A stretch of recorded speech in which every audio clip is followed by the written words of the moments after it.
Jésus nous dévoile ici le sens le plus profond de la prière.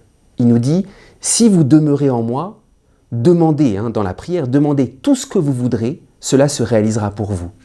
Ici, il y a le sens le plus profond de la prière. Quel est le sens le plus profond de la prière? C'est que Jésus veut d'abord passer par nous-mêmes.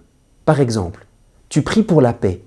Jésus nous dit, très bonne idée, je commence par toi. Tu pries pour la conversion de quelqu'un. Jésus dit, très bonne idée, je commence par toi. Tu pries pour la guérison de quelqu'un. Très bonne idée, je vais commencer par toi, tu vas aller d'abord le consoler. La prière, c'est pas d'abord pour que Jésus réalise quelque chose à côté de nous. La prière, c'est que, et c'est cet évangile du sarment, si vous demeurez en moi, demandez tout ce que vous voudrez et vous l'obtiendrez. La prière, c'est que Jésus veut passer par nous-mêmes.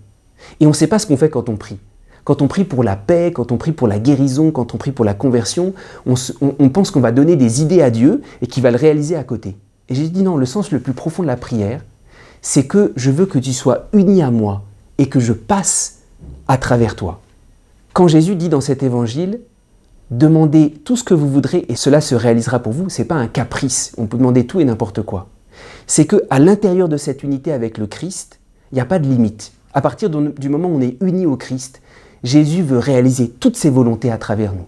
Alors cet évangile est une grande invitation à découvrir la toute-puissance de la prière. À partir du moment où on est uni à Jésus, il n'y a pas de limite.